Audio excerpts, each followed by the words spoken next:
Hi everyone, thanks for joining me today. Today I'll be doing a multi-photo layout and I'm going to be working with a kit that I pre-made in another video. If you'd like to make a layout like this, then follow my process today and please subscribe to the channel if you enjoy the video.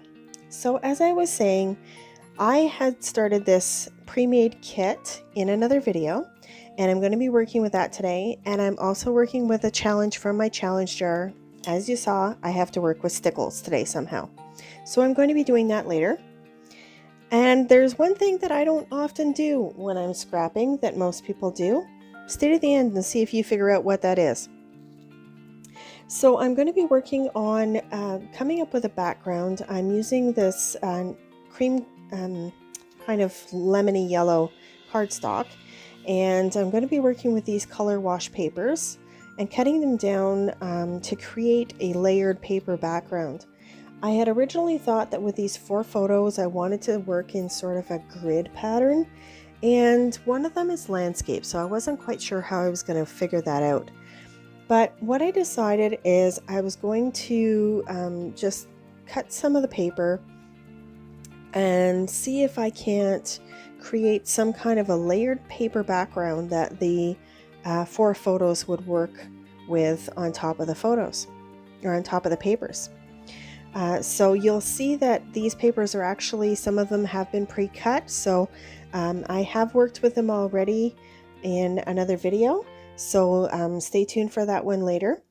But for now, I'm working with some of the papers that I haven't used and some of them I have, so I'm going to just continue to cut these out into sizes that are going to layer on top of each other, create some interest, just kind of give the eye different things to look at. And I want to work with a variety of the papers. You'll notice that I start with a smaller sort of subtle graphic, then I've got a larger, more obvious graphic on top. Then I'm working with something that's kind of color washed or watercolor kind of effect. And there's a reason for that. Because a lot of people have a hard time with pattern play.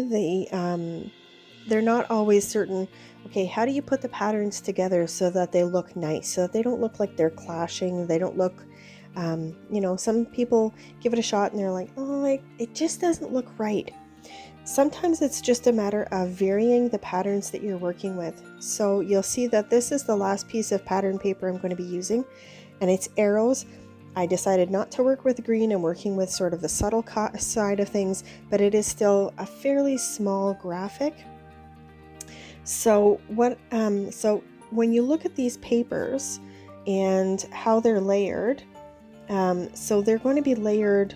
You've got them layered with the arrows underneath, then you've got the more bright graphic, then you've got a more subtle watercolor, then you've got a sort of a small graphical print again, and so that they sort of balance each other off. So that's what I find works when I'm doing scrapbooking, especially since I love working with pattern paper so much.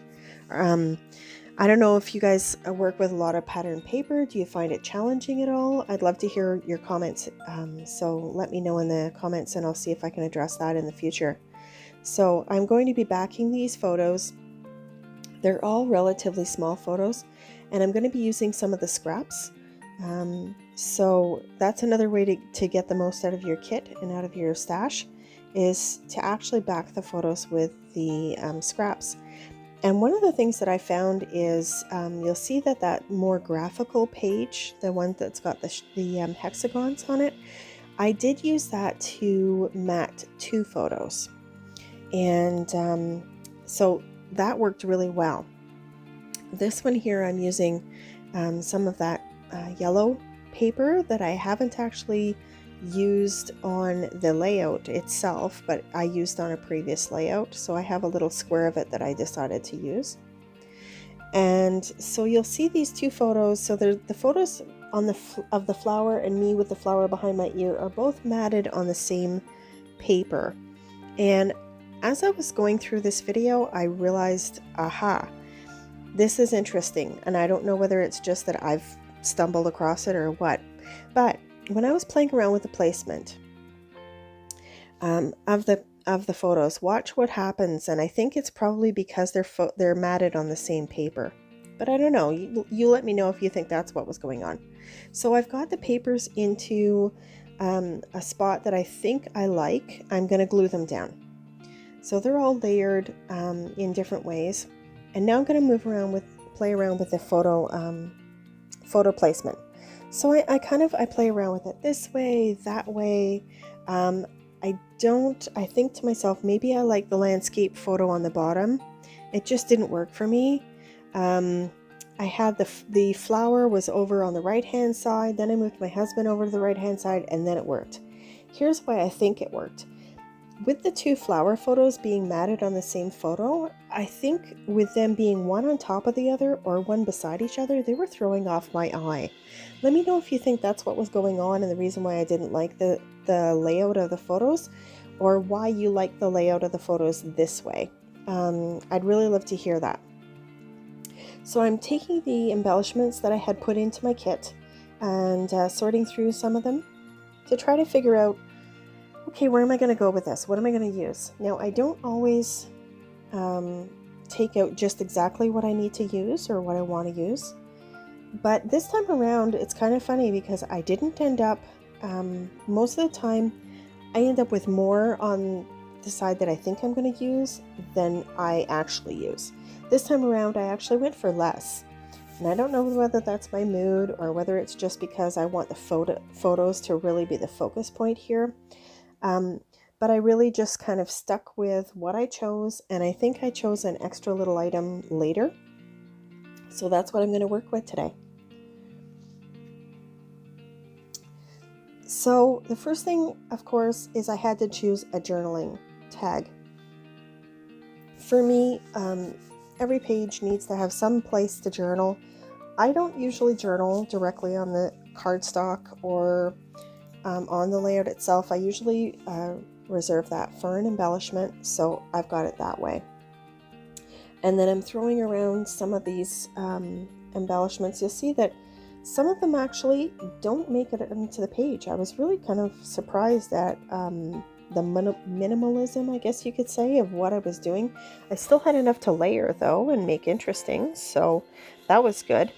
But in the past, I've been known for throwing a lot of embellishments on the page, and I was kind of surprised that I didn't actually add more than what I thought I would.